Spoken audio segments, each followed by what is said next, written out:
Keep the same energy, the same energy, keep the same energy, the same energy, keep the same energy, the same energy, keep the same energy, the same energy, keep the same energy, the same energy, keep the same energy, the same energy, keep the same energy, the same energy. Keep all that bullshit away from me. I don't fall away. What's up, everybody? I'd like to welcome y'all back to Sync Music Mondays, my favorite day of the week and your favorite day of the week. That's why you're here, right? Financial literacy for musicians, man. Shout out to all of y'all. The subscriptions are crazy. The feedback is amazing, and we do this for y'all. Like, we love financial literacy. We love educating musicians and just helping y'all just elevate. So big shout out to y'all. Shout out to my brother JS, aka The Best. As y'all know, he always does our intros, but he was traveling to DC, so he's gonna hop on momentarily.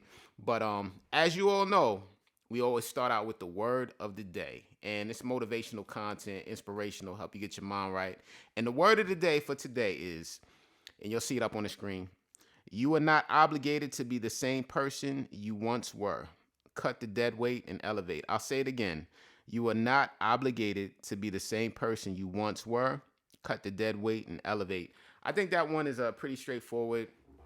A lot of times people may become slave or captive to their past. And we all got history. We all have a past. But just because you make mistakes in the past, just because things didn't go your way, doesn't mean that you can't pivot. You know, if anything, I want that to be the specific word of the day is pivot, right? You can always change. The beautiful thing about today is that it's no longer yesterday. So you have opportunity. And the decisions you make today can have a positive impact on your tomorrow. So you're no longer obligated to live in the past, right? Free yourself from that. And that is the word of today. But aside from that, I got an amazing guest today that's joining us.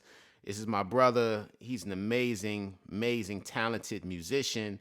He has scored music for so many companies, Netflix, the list goes on and on and on. Extremely talented, the GOAT, the legend, Jim Hustwit. What's up, Jim? Hey, Carl, what's up? I'm good. How are you? I'm good, man. I'm good. No complaints, man. Thank you for joining us. Thank you for being on the show, brother. I appreciate you. Pleasure to be Yeah. here. Yeah, I'm loving man. the word of the day as well, pivot. Yeah, gotta pivot. You gotta change. You know, in the military, they say adapt and overcome. So understanding that you can always change and you don't have to stay the same for any circumstance, you know.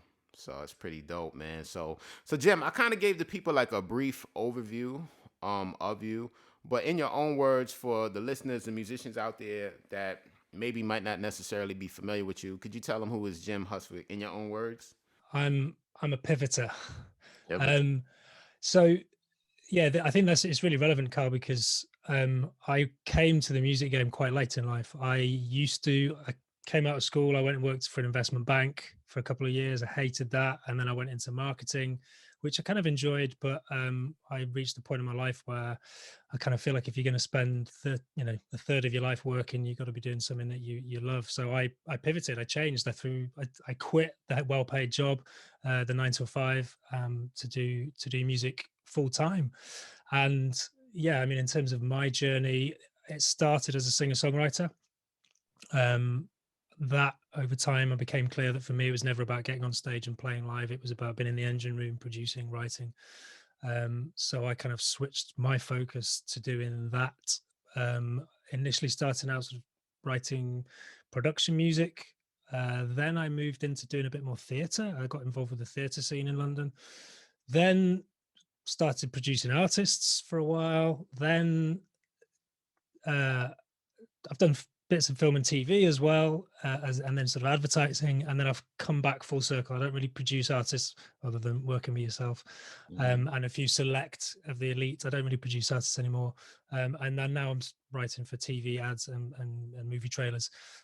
So yeah, it's a big kind of gamut, but I think at each point, you only know if you enjoy something once you do it, right? So I've sort of tried stuff and gone, okay, yeah, this is working. Great, keep doing it, or if not, let's change, let's move into a slightly different domain, because music's a big area. So, you know, finding your strengths and what brings you joy is a really important part of it. So yeah, I do a lot of production music and trailer music for ASX in the US. I've done stuff for Universal, Sony, BMG, and yeah, advertising as well for brands like Apple, Bosch. I assume you have Bosch in the US. Yeah, Bosch. Yeah. So yeah, and it's just, yeah, there's loads of different things. I kind of, but generally writing music that works to visuals is my game.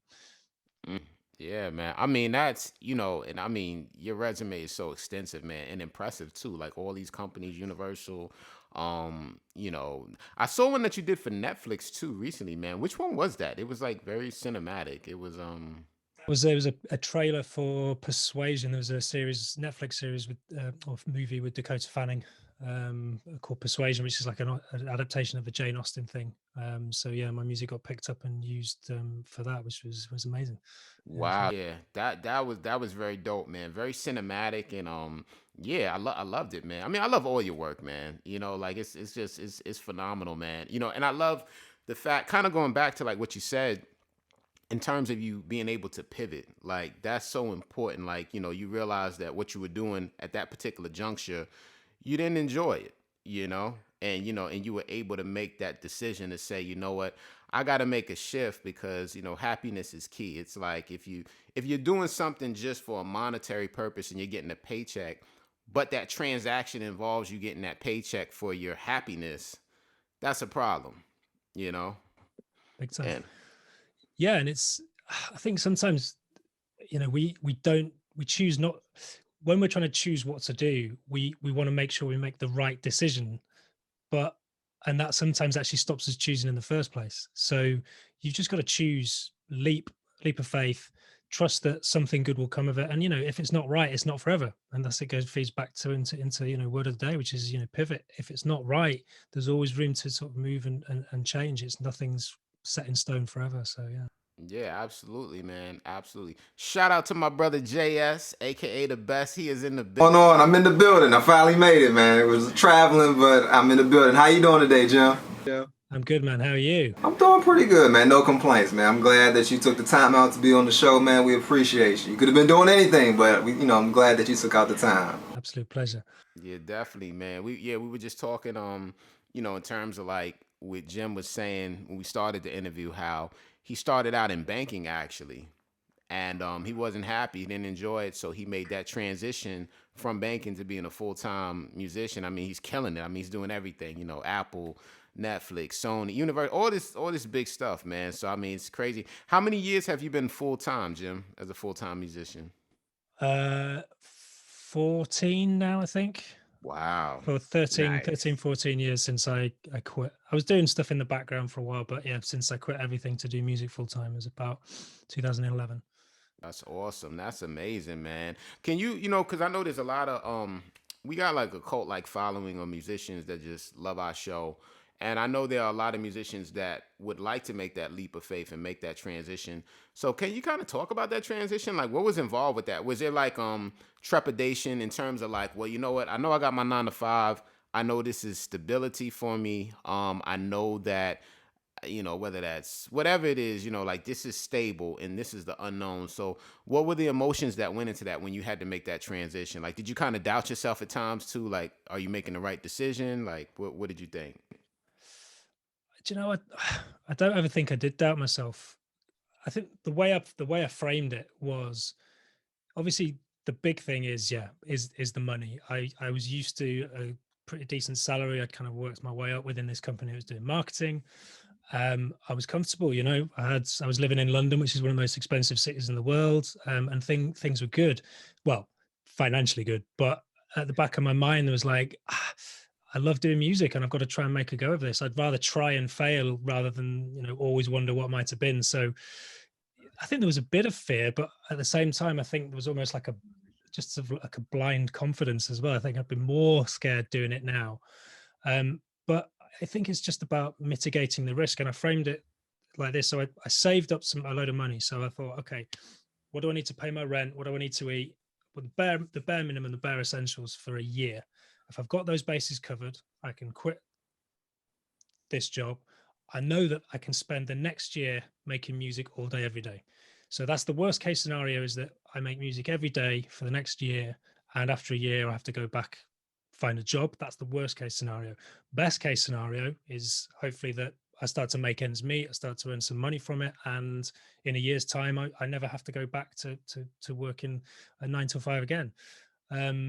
So yeah, it's scary, man. It's the unknown, and it's so much easier to understand the things that you're not going to have than it is to imagine the amazing things that could happen, because you've got to use your imagination.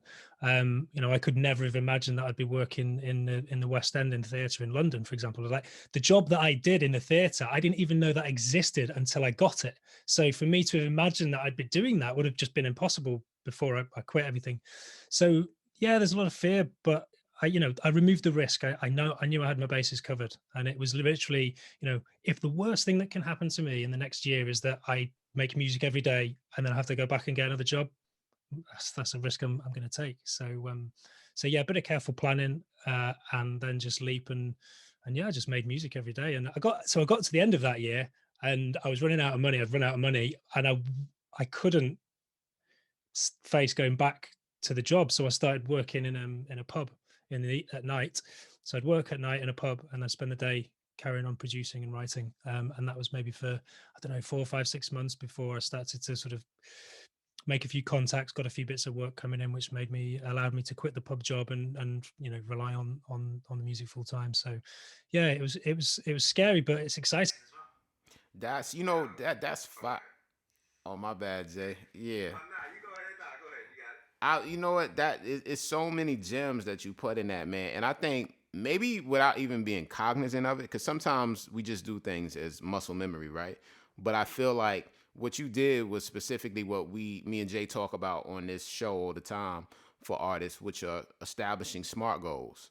And, for people that don't know what SMART goals are, that's specific, measurable, attainable, relevant, and time-based. So you gave yourself a time frame. You said, hey, I know I have a year to be able to try to make this work. And you were specific with it. Hey, every day I'm going to make music. That's measurable, like every day, and you kind of just did that. You had a SMART goal in mind, man, and you executed that. And I think that's what a lot of musicians can benefit from too, is having that structure, knowing that, there's a difference between being a hobbyist and a business, right? Like a hobbyist is a hoop dream. It says, hey, I want to be successful, but they don't really have a plan for that, right? It's just like they're freestyling day to day. A person that approaches it from a business mind state says, all right, I'm going to be successful. I'm going to be a billionaire, and this is how I'm going to do it. Like I have the steps, So yeah, that was genius, man, with what you did, man. Really. Yeah, thanks. It's interesting because I think with any kind of art, but particularly in our game, making music, if you want to get paid for doing it, you're treading that line between art and commerce, and it can be quite hard to tread, because as an artist, you just want to do what you want to do. You don't want to have to answer to anyone. It's just creative expression. This is what I do. But if you're treading the commerce line, you've got to go, okay, well, if someone's going to pay me for this, I've got to do something, I'm doing something for them. Yes, it's me as an artist, but I'm doing something for them, and there's a business need for this music. And I think that's an interesting distinction as well, because I started off as a singer-songwriter doing the artist thing. All I wanted to do was get signed or get a manager, get publishing, and play live. I knocked down the head because actually playing live wasn't what I wanted to do. But when I moved into the sort of sync world, all of a sudden there's a market. People need music to put on their TV ads. They need music to put in TV shows. So all of a sudden there's like a bit more of a clear business transaction going on than when you're creating art and just hoping somebody sort of buys your art. So I think certainly that making it more of a business thing, and as you say, the SMART objective as well, helped crystallize it for me and helped me sort of focus a little bit more on how I could make it, pay back over time. Nice. Can you talk more about some of the early contacts that you made, like, right when you was making that transition, and how exactly did you make the transition from, what you was doing into sync? It's funny, I've been asked this question before, and when I think back, it's quite hard to work it out. So there was a friend of mine who was writing library music for KPM, which was Sony and is now KPM again, and is Sony KPM, whatever. And I basically asked him if I could have some of his old briefs, and by that I don't mean his underwear, like his old music. Not Haynes brief, y'all. Don't get it twisted. Yeah. I sort of asked for some of his old music briefs, so that I could see what a music brief looked like, and then start, writing to brief. So I just started doing that. Because it's as well as when you sit down to write, if you haven't got a brief, you can do literally anything. Sometimes that much freedom can be quite daunting. So actually having a brief was like, okay, right, I'm writing a track which is like, Eric Prydz or whatever. Take that brief, and then I started doing that. And it got to a point whereby my tracks was getting quite good, and he put me in touch with his agent at the time, who managed to get a couple of tracks away with KPM, except that relationship didn't work out. So I was left in a position where it's like, okay, because this was hard. Like I got to the age of 30, I'd worked in so many different industries and had contacts, but none of them were in music. So I was literally starting from ground zero. There was nothing. And I think a big break came from with theatre when I was basically busking. I was out busking on the South Bank, and there's a big theatre in London on the South Bank of London's river called the National Theatre, and every summer they have live music outside. So I went in there and I said, hey guys, I'd love to play here. What's the deal? And so, sorry, we're fully booked this year, but in the winter we do this stuff inside, so send us some music and we'll see what we can do. So I sent them some music, and anyway, long story short, I actually got a gig with my band playing in the foyer inside the theatre before they have music before the shows. Then the following year we went outside, which was the bit that I wanted, because when you're inside you've got to keep it acoustic. You don't want to sort of like overstimulate the old people that are going to the theatre. So in the summer we've got a full PA, we're outside in full drum kit, so it's good. And the director of music of the theatre came to see us, and just so happened they had a show coming up that they needed a band for. They didn't want session musicians, because session musicians is just sort of like, they've been doing it for years. They turn up, they play amazing, and then they go away. They wanted sort of like a slightly younger outfit who were enthusiastic and had a bit of a vibe, and that was us. So we ended up being the house band, and I was the musical director for this show. So I think that was one really big break, because that guy Matthew Scott of the National Theatre, I found a fan in him, somebody who, and I delivered. He gave me an opportunity and I delivered, and so he hooked me up with some other work, and then I think the other one was probably, so I mentioned before I had this agent and it didn't work out, the relationship. So back to square one. You're sitting there, you're thinking like, I'm not getting briefs for music anymore. How do I do? Got to be proactive. Because I think that's the thing with a lot of people with music, they're waiting for someone else to make something happen for them. I think in commercial music, I get so many emails of people going, hey man, can you just help me out, make my dreams come true? It's like, it doesn't work like that. You've got to take charge of making your dreams come true. So I wanted to write some production music. I didn't have any briefs coming in. So I thought, okay, cool. I knew that I wanted to write some music for Universal. I went through their catalog and listened, and I thought, the stuff that I'm thinking of doing, I don't think they've got.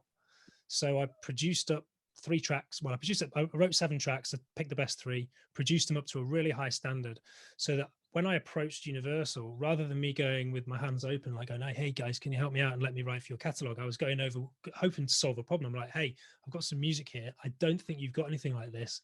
Are you interested? And they were.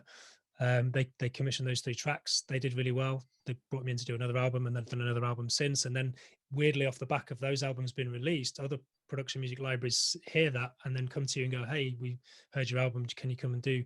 So I think those are 2, to answer your long-winded question, JS, is like, I think those 2 things were almost sort of defining moments for me, whereby I started to get some traction, and then things start to happen a bit from it. Nice. No, I love that. That was a great answer. Now, like you just said, you work with, Sony, ATV, West One, Universal, BMG, so many different companies. But which company do you feel like, as of right now, in this present moment, that you have like the best relationship with, and that has consistently been getting you those placements? Universal, without a doubt. The Filmic Folk series that I've done for them is getting placed all the time. It's still my biggest earner to date. It's done really well. I've got a really good working relation with ASX in the States. I know you know them, Kyle. ASX Audiosocket. I've worked extensively with them as sort of running writers groups and sort of exec producing albums for them. So those are two companies. But yeah, without doubt, Universal. But that music's getting picked up weirdly for. I don't even know what it's getting used for. You know, it's production music, so it goes onto a library, and it just 2-3 years later, all of a sudden, this money starts coming in from some weird Danish cable channel, and you're like, I don't know where it's going or what it's getting used for. Every so often, you might get a big one that you sort of see, but yeah, without doubt, that's been really good. But I think this is the thing with production music as well. It's not like, I mean, there's a few tracks which are by far and away the big ones for me, but I don't know how many I've got now, maybe 50, 75, somewhere in the region of that. I don't know, I should probably count them, shouldn't I? But they're out there and they're getting used. And even if it's only sort of $50 here, $100 there, $20 here, whatever, It over adds 50, up. 50, 75, that all adds up to the point whereby, you know, you get your royalty and like, okay, cool, this is good. It's I can pay my rent with this. I can thrive off of this. So I mean, obviously it takes time, but yeah, I think Universal by far, that the Filmic Folk series that I've done with them. And then, you know, every so often an ad gig will come along. Ad gigs tend to be really well paid, but you don't get many of them. So, you know, I got a really cool ad gig at the end of last year, which, you know, 2 of those a year and I wouldn't have to work. But they everybody wants those and they're quite hard to get. So, Yeah. I think something you said too, Jim, that I love, which is so dope, when you were talking about how you approach Universal. That's one thing that's key, and you know, that's a major gem for all the listeners, musicians trying to get established and sync and build relationships. You said you didn't come to Universal like from a vantage point of begging, like, you know, oh, please sign me, sign me. No, you came from the vantage point of adding value. So you did your due diligence. You saw that there was a deficit that they had, and that was genius, man. Once again, it's like, you know, like a lot of times we tell musicians, like, everything is transactional. So, you know, nobody wants to feel like they're getting used or they're getting taken advantage of, but everybody wants to do good business. And everything is an exchange, right? So if you can bring something to the table, I can bring something to the table, and we can build something together.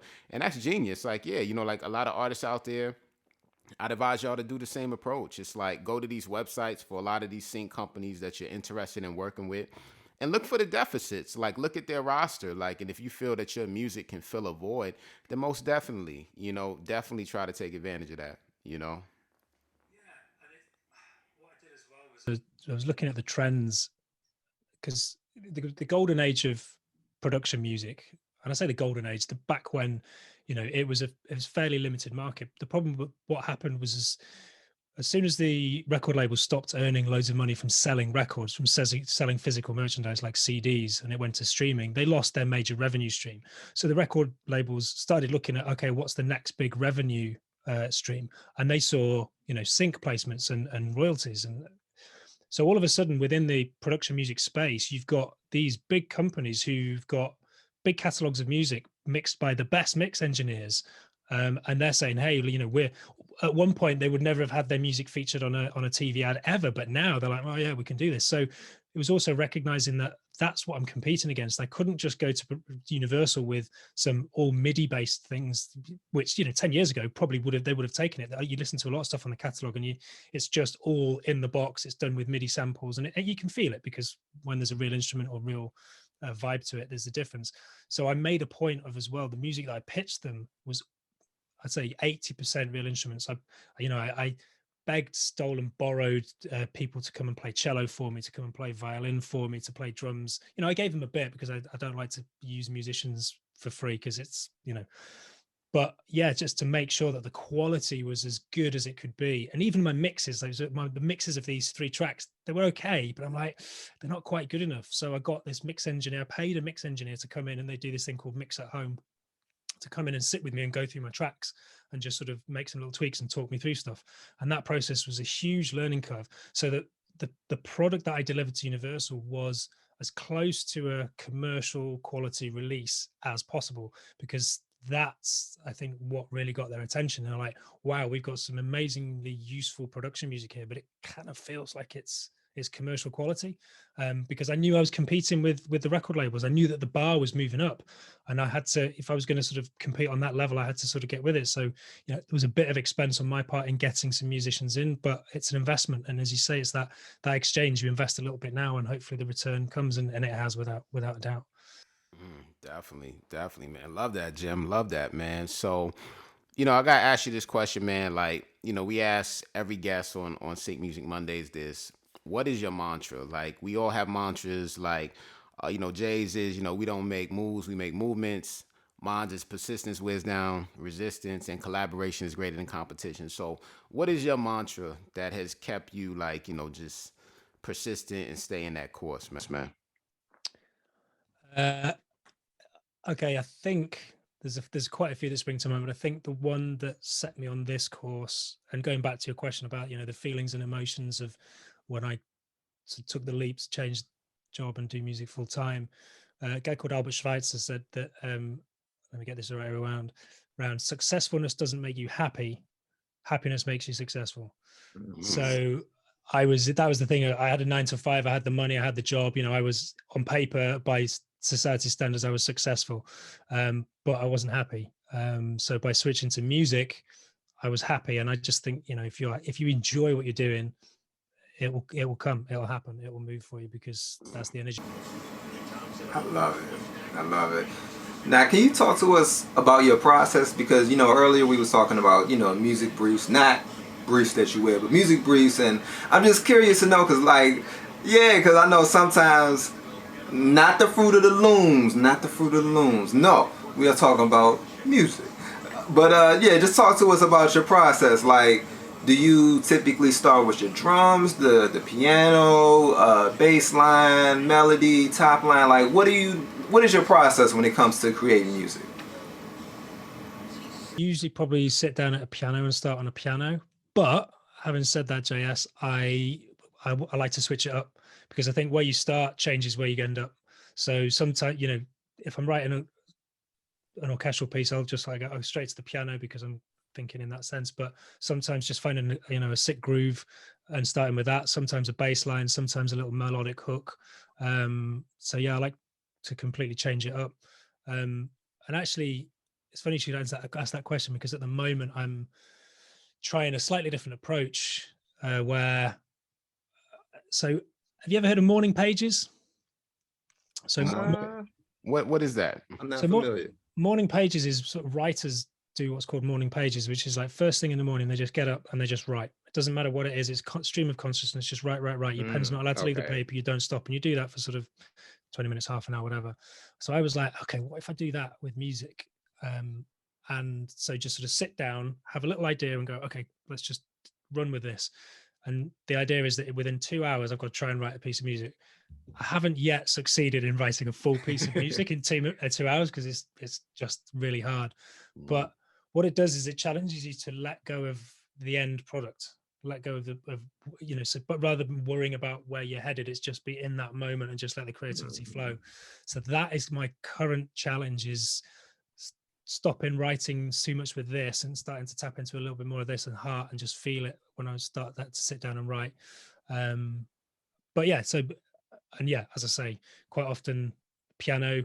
I've been neglecting the guitar, so I'm back on the guitar at the moment, because there's something about I'm not very good at piano. I know some basic chords and what have you, but I'm better on the guitar. And just go onto Splice and find a groove or something that inspires, and you're like, okay, cool. Even a weird sound, just a weird kind of hooky thing, just like, okay, what can I do with this? And because I think changes where you head. Nice, I love that. Now, I'm curious, what I would say are your top 5 instruments, whether that's virtual instruments, piano, bass, guitar. What are your top 5?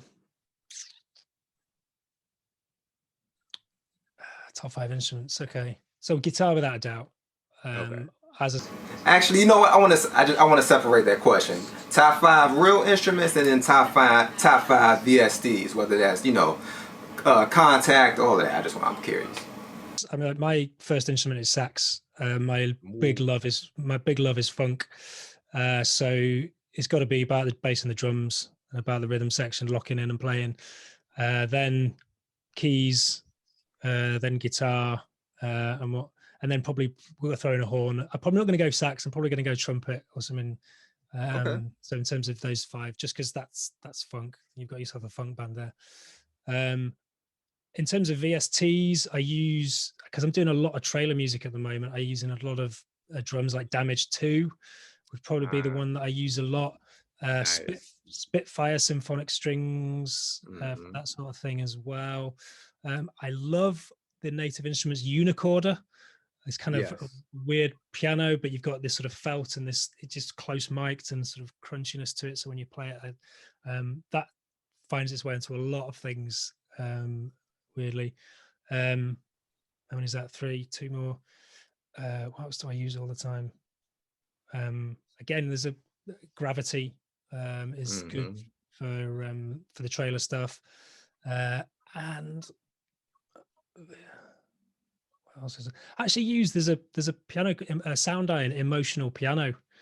I tend to use that all the time, particularly as that's my go-to piano. I find that it fits in the mix quite nicely with a lot of different things. Probably not with trailer, it's not quite right for trailer, but for any pop writing or kind of more acoustic folky stuff, a Sound Iron's emotional piano. There might be loads. I've even got Keyscape. I mean, Keyscape is amazing, but for some reason I just do emotional piano. So yeah, those are my and I mean, in terms of Decapitator, Sound Toys Decapitator, I almost have a weird addiction to that. I probably need. Yeah, that can be a lot of people's secret weapon depending on how you use it. Yeah, because it can be used for so many different things. So, yeah, I'd say that's like a nice secret weapon. But those top 5, both, the real instruments and the VSCs, you can't go wrong. And for me, a lot of native instruments plugins is my go-to. So I love it. I see on your wall, JS, you've got the real instruments. I mean, I love VSTs. They if it wasn't for being at VSTs, I wouldn't be able to do what I do because I don't have an orchestra. But as good as VSTs get, there is no substitute for a real instrument in there. Whether it's a vocal, guitar, bass, whatever, even percussion. Just like get a couple of shakers or tap something in the room, play it live, don't quantize it, get a vibe to it, because that takes it out of the realm of, obviously if you're doing electronic music, EDM, that sort of thing, it's going to be hard quantized, but for a groove, for a bit of rawness, for a bit of vibe and emotion, I always want to have some real instruments. Exactly. It's nothing like the real thing. It's always good and convenient to use software and all of that, but it's nothing at all like the real thing. Like CGI in movies, as good as it gets, it's not real. It's not real. And I know it's not real. And I think it's the same with VSTs. Even if the listener doesn't know it's not real, they feel it on some level. Yes. Now, what would you say are some of your favorite, not necessarily most notable, but some of your favorite placements that you've gotten? The Netflix one recently was very cool. Just to have a kind of piece of music picked up for a kind of major Netflix movie was awesome. This would be, I'm talking, this won't resonate with you guys unless you guys are into soccer. But just the end of last year, I did a campaign for a major soccer team here in the UK, like the biggest one. And that was amazing, just because, I watch these guys week in, week out. And so to sort of be putting music to film that they're in and listening to this head coach who I've got nothing but admiration and respect for, talking and putting music to that was a thrill. Yeah, I think those two would be the bit. And I got a placement for a Bosch track. I did a funk track for it's like a guy with a garden hose. He's spraying his garden. So I mean, whatever. But I got to put together a funk band, go into the studio and record some funk with an amazing brass section and rhythm section, and that's it's so much fun when you get musicians together and you just let them do their magic. It's something special happens. So that was a lot of fun. I love it. That's the thing when we do our music, we never know what it's necessarily going to be used for, and then when we see the finished product, we're like, oh, okay, that actually works. Like, that makes sense. Yeah. That's a big fact. You know what's wild, Jay? I'll say a little a Snapple fact that people may not know.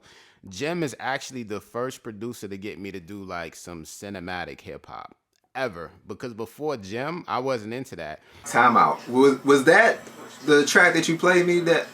Was that the one? Monster Energy. Shout out to ASX.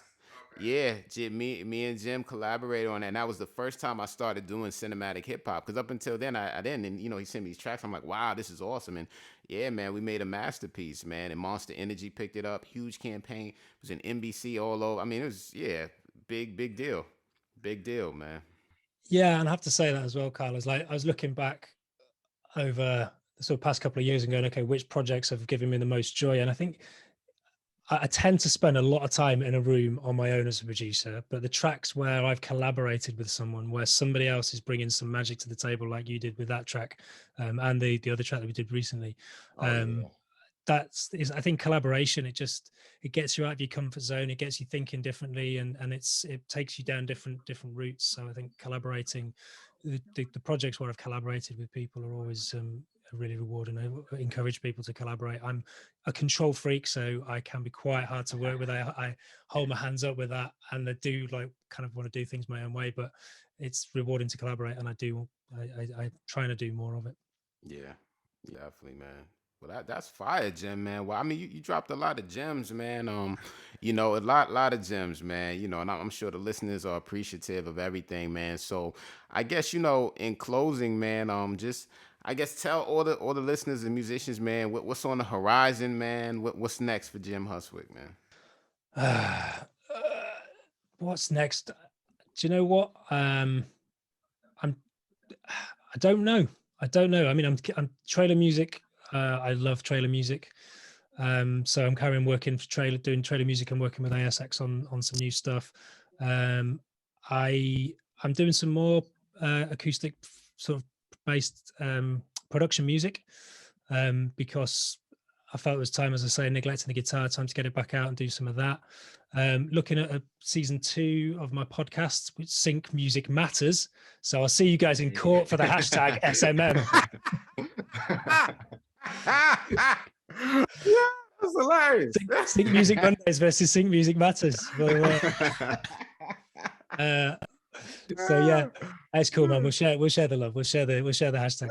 We got this, baby. So yeah, I'm looking at doing season 2 of that. I interview.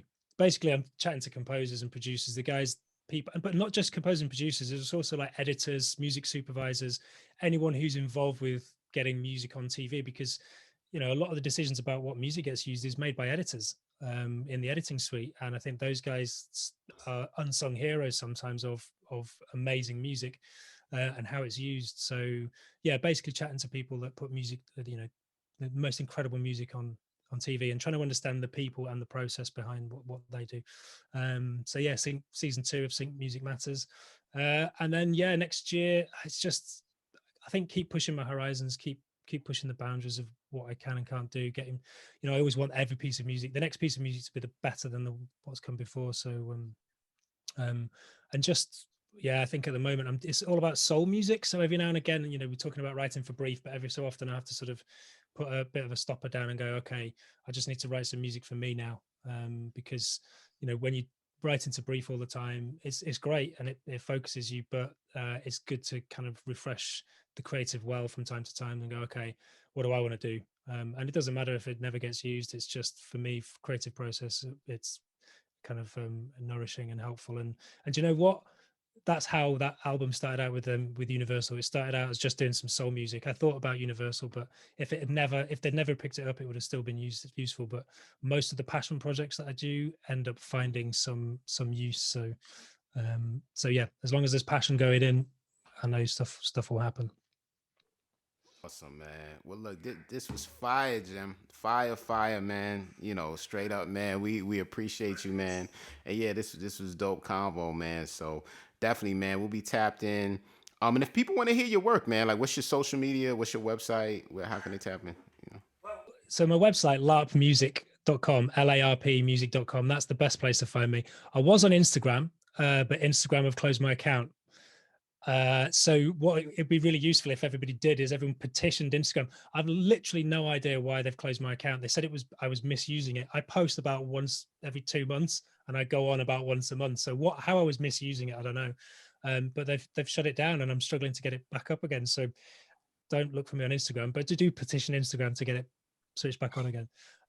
But yeah, that's the best place, larkmusic.com. That's where everything is. That's where I am. And then Sync Music Matters. That's on Spotify, Apple, etc., etc. So that's the best place. And closing too, one thing I want to say that's a gem within itself, man. Like in terms of having your own platform, I want to emphasize that to artists about owning your own platform. There's a lot of companies now that make it very accessible for you to have your own website. You know, if you want to use Wix.com, whatever you want to use, but you should have your own platform because, like Jim said, they just shut down his IG for nonsense. And it's like, you know, if you're dependent upon these social media channels to be your only way of reaching fans or getting your music out there, you know, if IG decides to suspend your account, Twitter shuts you down, Facebook shuts you down, what is your platform? You know, at least you'll still be in a form of or position of ownership where, you know what, all right, if they want to act funny, suspend me, it doesn't stop. You know, I still have my website, I still have people's emails, I have a direct line of contact to my base. So definitely, you know, damn, Jim, you dropping all the gems, man. Yeah, well, yeah, so you raised a really good point. I'd not really thought of it like that. Okay, but yeah, I mean, they've for no reason. I've literally done nothing wrong, but they've shut it down, and it can happen like that. You know, you see people with Twitter accounts, they get shut down, and there's no, you know, there's no customer service. They're really kind of itching to get me back up, and they don't care. So yeah, having your own website and your own platform is really important. Definitely, man. Well, we appreciate you, Jim. Big shout out to you, man. We definitely gonna be checking for you, man. And to all the listeners, man, the subscribers, shout out to y'all. If y'all haven't, make sure to hit the subscribe button, and the notifications too, right? Tap in with us.